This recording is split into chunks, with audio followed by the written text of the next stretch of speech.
दोस्तों, Albert Einstein, ये नाम तो आपने सुना ही होगा।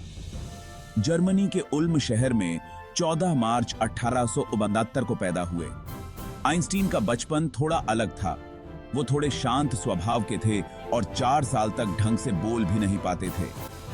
म्यूनिख में उन्होंने पढ़ाई की, जहां विज्ञान और मैथ्स उनके पसंदीदा विषय बन गए। फिर वो आगे की पढ़ाई के लिए स्विट्जरलैंड चले गए और यहीं से उनके असली जर्नी शुरू हुई। उन्होंने दुनिया को कई अहम थ्योरीज दी, जिनमें सबसे मशहूर हैं जनरल थ्योरी ऑफ रिलेटिविटी और स्पेशल थ्योरी ऑफ रिलेटिविटी।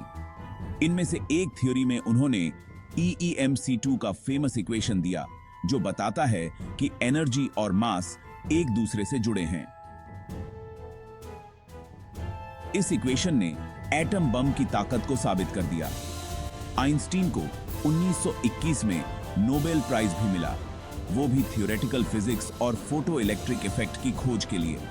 लेकिन उनका काम सिर्फ रिलेटिविटी तक सीमित नहीं था। उन्होंने क्वांटम थ्योरी, ब्राउनियन मोशन और कॉस्मोलॉजी, हर जगह अपना दिमाग लगाया।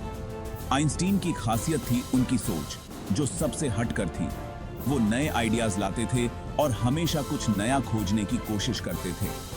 वो सिर्फ मैथ्स और फिजिक्स तक नहीं रहे, उन्होंने समाज, शांति और इंसानियत जैसे विषयों पर भी बहुत कुछ कहा। आज भी कई बड़े साइंटिस्ट हैं, लेकिन आइंस्टीन जैसा कोई नहीं है। उनकी सोच और डिस्कवरीज ने तो साइंस की ही दिशा बदल दी। आज के जमाने में स्टीफन हॉकिंग को भी उनके जैसा माना जाता है, क्योंकि उन्होंने भी ब्रह्मांड को समझने में बहुत कुछ किया। लेकिन आइंस्टीन का काम हमेशा खास रहेगा, क्योंकि उनके थ्योरीज बिल्कुल नए थे और बहुत गहरे भी।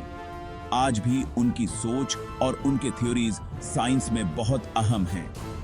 ब्रह्मांड को जिस तरह से उन्होंने समझाया, वो आज भी एस्ट्रोनॉमी में इस्तेमाल होता है।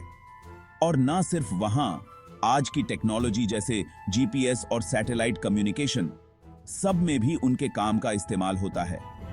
तो इस तरह आइंस्टीन साइंस की दुनिया में एक ऐसा नाम है जिसे कभी भुलाया नहीं जा सकता।